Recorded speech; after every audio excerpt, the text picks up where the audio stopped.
राजस्थान की सूखी जमीन पर एक जगह है जहां सूरज ढलने के बाद इंसान रुकता नहीं। भानगढ़ का किला।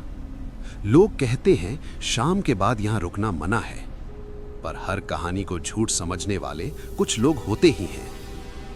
हम 5 दोस्त थे, मैं, अमन, राघव, कुणाल और दीप।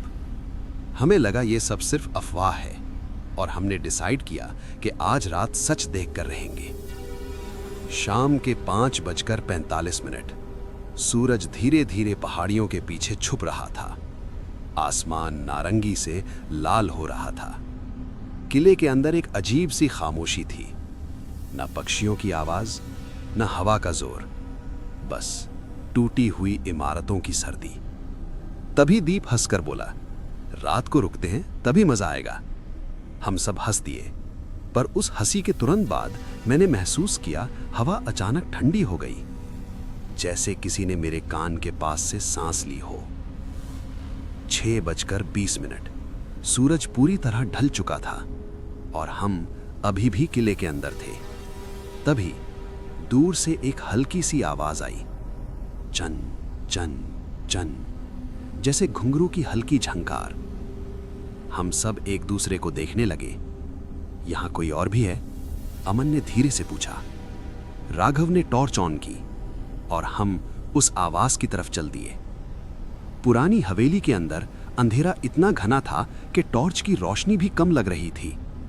तभी सीढ़ियों पर एक सफेद झलक दिखी, बस 1 सेकंड के लिए, जैसे कोई दुपट्टा हवा में हिलकर गायब हो गया हो।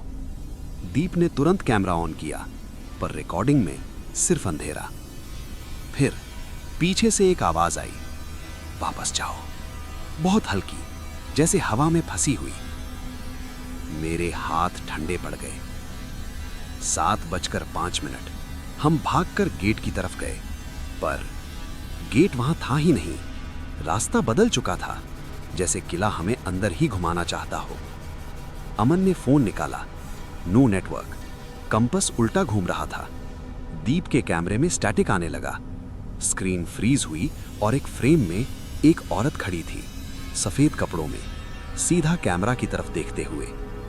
पर जब हमने पीछे मुड़कर देखा, वहां कोई नहीं था।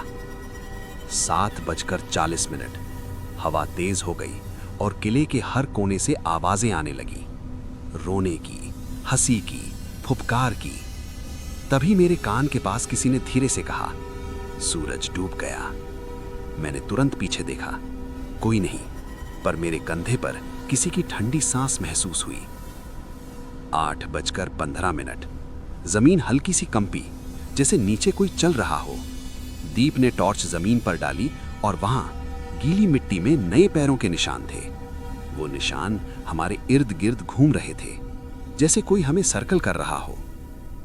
9:02 अचानक अमन रुक गया। उसकी आंखें सीधा आसमान की तरफ थीं और उसकी आवाज बदल चुकी थी, यहां रात को कोई नहीं रुकता। वो धीरे धीरे रिपीट कर रहा था। फिर वो बेहोश हो गया और उस वक्त किले के हर झरोखे में एक सफेद परछाई नजर आने लगी। हर जगह एक ही चेहरा। सुबह 5:30 जब हमें होश आया, हम किले के बाहर थे। सूरज निकल रहा था, जैसे कुछ हुआ ना हो। दीप ने कैमरा चेक किया, सारी रिकॉर्डिंग डिलीट, बस एक फोटो बची थी। हम 5 खड़े थे, पर फोटो में हम 6 थे।